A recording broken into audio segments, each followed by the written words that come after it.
بسم اللہ الرحمن الرحیم وَعَلَمْ أَنَّ هَاهُنَا وَجْهًا آخَرَ، یہ جو نظام کا جواب دیتے ہوئے علامہ قزوینی رحمہ اللہ نے تین وجوہات ذکر کی تھیں۔ اصل جواب دو تھے،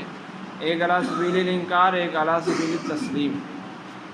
علامہ تفتزانی رحمہ اللہ نے اس کی وضاحت کر دی۔ اب فرماتے ہیں کہ ایک اور بھی وجہ یہاں پر ہے، لم یذکرہ القوم، دیگر لوگوں نے وہ وجہ ذکر نہیں کی، یعنی نظام کو ایک اور جواب بھی دیا جا سکتا ہے جو بہترین جواب ہے۔ وَهُوَ أَن يَكُونَ التَّكْذِيبُ رَاجِعًا إِلَى حَلْفِ الْمُنَافِقِينَ وَزَعْمِهِمْ أَنَّهُمْ لَمْ يَقُولُوا لَا تُنْفِقُوا عَلَى مَنْ عِنْدَ رَسُولِ اللَّهِ حَتَّى يَنْفَضُّوا مِنْ حَوْلِهِ، کہ نظام نے وَاللَّهُ يَشْهَدُ إِنَّهُمْ لَكَاذِبُونَ، یہ جو کاذبون تھا، وَاللَّهُ يَشْهَدُ إِنَّ الْمُنَافِقِينَ لَكَاذِبُونَ، نظام نے کاذب کا تعلق اِنَّکَ لَرَسُولُ اللَّہ سے بنایا، اور ہم نے جواب دیتے ہوئے، جمہور نے جواب دیتے ہوئے اِنَّکَ کاذبون کا تعلق نشہد سے بنایا۔ تو کہہ رہے ہیں نہ نشہد سے بنایا جائے، نہ اِنَّکَ لَرَسُولُ اللَّہ سے بنایا جائے، بلکہ کاذبون کا تعلق منافقین کے حلف کی طرف لوٹایا جائے، حلف کی اور ان کے الزام کے بارے میں تکذیب نازل ہوئی۔ وہ پورا قصہ ہے تو اس سے سمجھ آئے گا۔ لما ذکر فی صحیح البخاری عن زید بن ارقم رضی اللہ عنہ، حضرت زید بن ارقم سے روایت ہے، صحیح بخاری میں یہ روایت موجود ہے۔ انہ قال، حضرت زید بن ارقم رضی اللہ عنہ فرماتے ہیں، کنت فی غزوۃ، میں ایک غزوہ میں تھا، یہ غزوہ تبوک یا غزوہ بنی مستلق کی بات ہے۔ فسمعت عبداللہ ابن ابی ابن سلول، کہ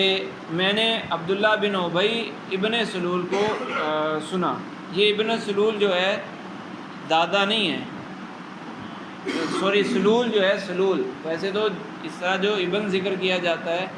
ایک ابن کے بعد دوسرا ابن ہوگا تو دوسرے ابن کے بعد جو نام ہوگا وہ دادے کا نام ہوگا،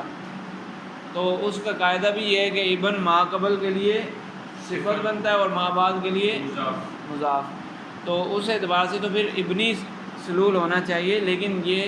سلول دادا نہیں ہے، یہ تو اس کی ماں کا نام ہے۔ یہ اپنی ماں کے نام سے بھی مشہور تھا، ابن سلول، اپنی ماں کی طرف نسبت سے بھی مشہور تھا، ابن سلول، صحیح ہے۔ تو اس کا والد ہوا ابی اور ماں ہوئی سلول، تو دونوں ہی اس کی صفتیں ہیں۔ عبداللہ کی صفتیں، ابن ابی یہ بھی عبداللہ کی صفت ہے، اور ابن سلول یہ بھی عبداللہ کی صفت ہے۔ تو سمیت حضرت زید بن ارقم رضی اللہ عنہ فرماتے ہیں کہ میں نے عبداللہ بن ابی کو سنا، یقول، وہ کہہ رہا تھا، لا تنفقوا علی من عند رسول اللہ حتی ينفضوا من حولہ، کہ تم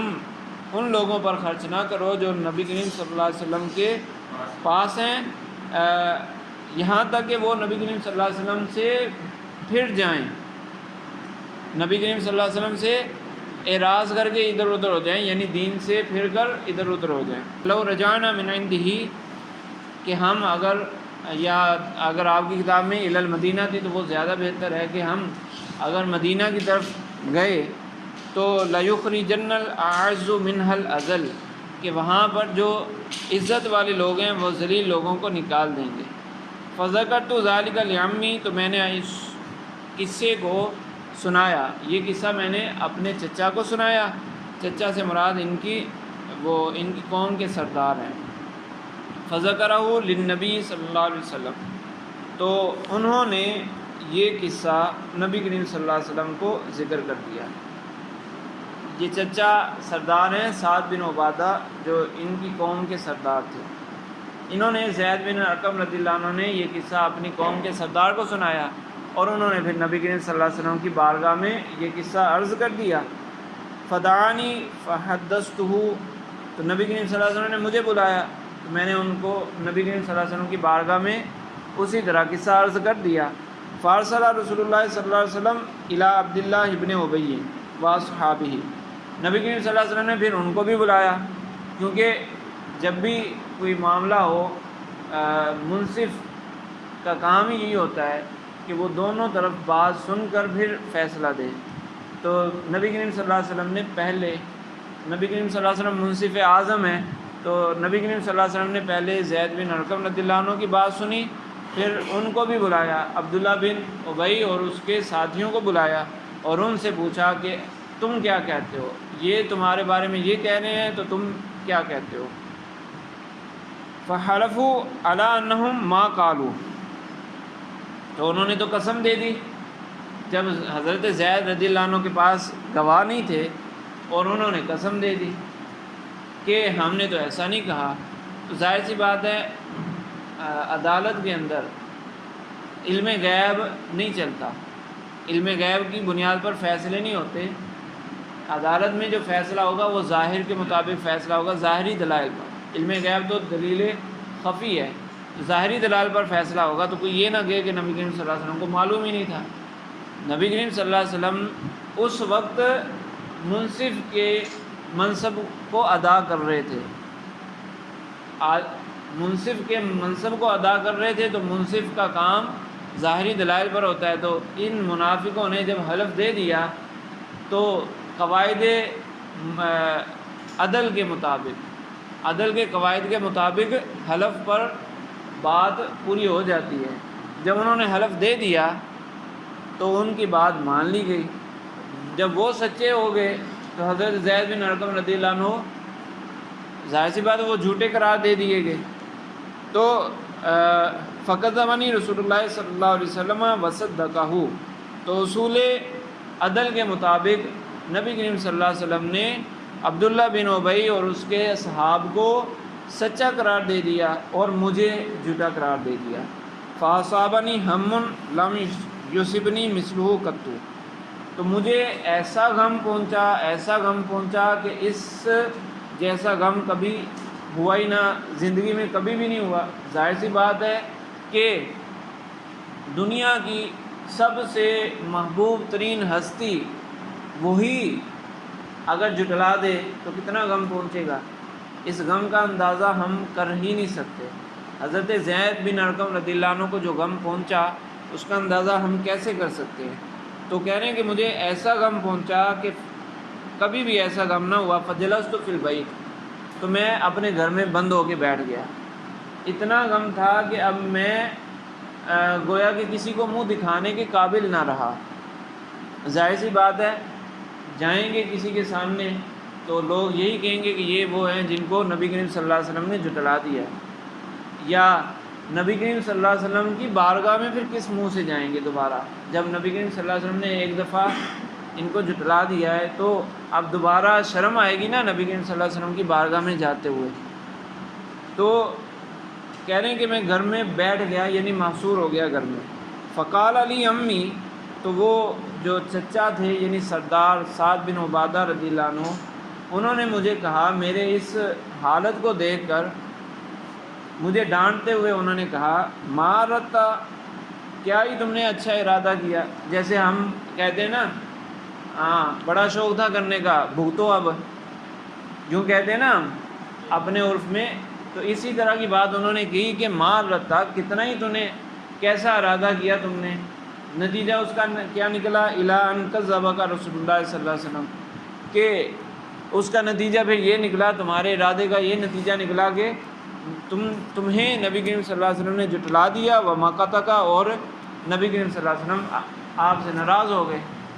تو نہ کرتے اس طرح کا ارادہ، اگر تم نے سن لیا تھا تو تمہارے پاس دلیل نہیں تھی تو نہ بیان کرتے،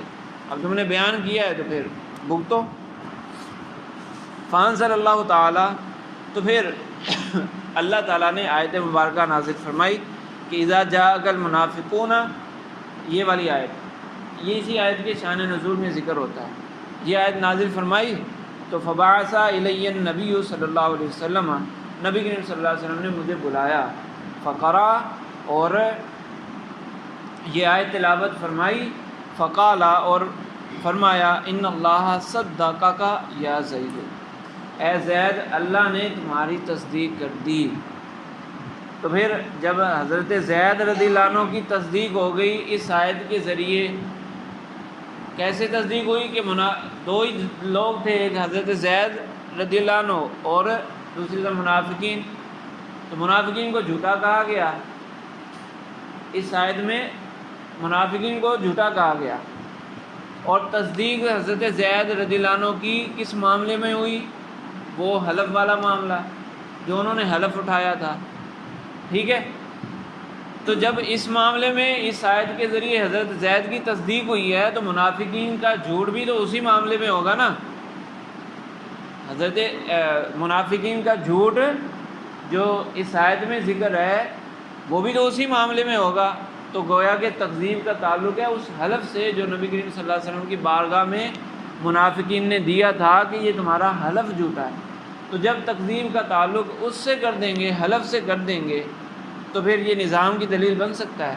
یہ نظام کی دلیل نہیں بن سکتا، ٹھیک ہے۔ تو یہ کہہ رہے ہیں کہ ایک بہترین جواب ہے نظام کو جو دیگر لوگوں نے ذکر نہیں کیا، یہ اچھا جواب ہے۔ الجاہز انکر الجاہز انکر انحصار الخبری فی الصدق والکذب، اور تیسرا مذہب جاہز کا ہے۔ جو پہلے اختلاف ذکر ہوا تھا کہ ایک اختلاف ہے انحصار میں اور دوسرا اختلاف ہے تعریف میں، تو تعریف والا اختلاف تو ذکر ہو گیا، انحصار والا اختلاف تھا، اس میں یہ کہا تھا کہ جمہور قائل ہیں عدم واسطہ کے، اور جاہز نے انحصار کا رد کیا ہے، انکار کیا ہے، اور وہ کہتا ہے کہ خبر صدق و کذب میں منحصر نہیں ہے، واسطۃ الواسطہ تھا، اور اس نے ایک واسطے کو بھی ثابت کیا ہے، یعنی تیسری چیز بھی ساتھ موجود ہے، صدق کذب کے علاوہ ایک اور چیز بھی موجود ہے۔ وہ تحقیق و کلام ہی، اور جاہز کے کلام کی تحقیق کیا ہے، مکمل بات اس کی کیا ہے، وہ یہ ہے کہ ان الخبر اما مطابق للواقع او لا۔ اصل میں صورتیں کتنی بنتی ہیں وہ ذکر کر رہے ہیں کہ ٹوٹل 6 صورتیں بنتی ہیں کہ خبر واقع کے مطابق ہوگی یا نہیں ہوگی، 2 صورتیں ہو گئیں، اور پھر ان دونوں میں سے 3 صورتیں ہیں۔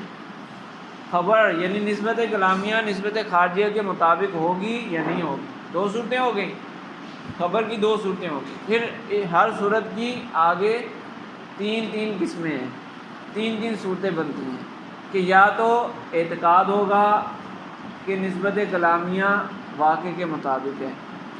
یا اعتقاد یہ ہوگا کہ نسبت کلامیہ مطابق نہیں ہے، یا اعتقاد کسی قسم کا اعتقاد ہی نہیں ہوگا۔ تو دونوں میں 3 صورتیں بنیں گی تو ٹوٹل ہوگی 6 صورتیں۔ تو فرماتے ہیں تحقیق و کلامی ان الخبر اما مطابق للواقع اولا، مطابق ہوگی واقع کے یا نہیں، وکل منہما اما ما اعتقادی انہ مطابق او اعتقاد ما اعتقادی انہ، یعنی ما لگے گا نا یہاں پر، او اعتقادی انہ غیر مطابق او بدون الاعتقاد، یا تو یہ بھی اعتقاد ساتھ ہوگا کہ یہ واقع کے مطابق ہے، یا یہ اعتقاد ہوگا کہ یہ واقع کے مطابق نہیں ہے، یا کوئی اعتقاد ہی نہیں ہوگا۔ ہاں، فہذی ستۃ اقسام، یہ ٹوٹل 6 قسمیں بنتی ہیں۔ واحد منہا صادق، ایک اس میں سے سچی ہے، وہ کون سی ہے؟ وہو المطابق للواقع، جو واقع کے مطابق ہو، ما اعتقاد انہ مطابق، اور ساتھ میں اعتقاد بھی یہ ہو کہ یہ نسبت کلامیہ نسبت خارجیہ کے مطابق ہے۔ وواحد کاذب، اور ایک جھوٹی ہے، وہو غیر المطابق ما اعتقاد انہ غیر مطابق، وہ یہ ہے کہ نسبت کلامیہ خارج کے خلاف ہو، اور اعتقاد بھی یہی ہے کہ نسبت کلامیہ خارج کے خلاف ہے، ٹھیک ہے۔ والباقی، یعنی باقی 4 قسمیں، لیسا بصادقین ولا کاذبین، یہ نہ تو سچی ہیں نہ جھوٹی ہیں۔ فَإِنَّهُ صِدْقُ الْخَبْرِ، تو اس تحقیق کے بعد جاہز کے نزدیک صدق خبر کی تعریف کیا بنے گی؟ مطابقتہ للواقع مع الاعتقاد بأنہ مطابق، کہ خبر کا واقع کے مطابق ہونا،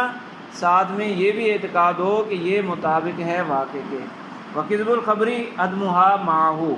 اور کذب خبر کی تعریف یہ ہوگی کہ عدم المطابقت، یعنی خبر کا واقع کے مطابق نہ ہونا، مال اعتقاد ای عدم المطابقت للواقع، عدم مطابقت ہی للواقع، ما اعتقاد انہ غیر مطابق، کہ نسبت کلامیہ واقع کے مطابق نہ ہو، اور ساتھ میں یہ اعتقاد بھی ہو کہ یہ مطابق نہیں ہے۔ اچھا، اب یہ صدق و کذب کی جو تعریف کی، اس میں انہوں نے دونوں جگہ ایک جیسی بات کی ہے کہ ایک تو نسبت کلامیہ خارج کے مطابق ہو، دوسرا یہ کہ اعتقاد ہو کہ نسبت کلامیہ خارج کے مطابق ہے، اس بات کا اعتقاد ہو کہ نسبت کلامیہ خارج کے مطابق ہے۔ تو نسبت کلامیہ خارج کے مطابق ہونے کا اعتقاد رکھا جائے گا تو نسبت کلامیہ نسبت اعتقادیہ کے تو مطابق ہو گئی، لیکن اعتقاد اور واقع کے درمیان تعلق لفظوں میں معلوم نہیں ہو رہا،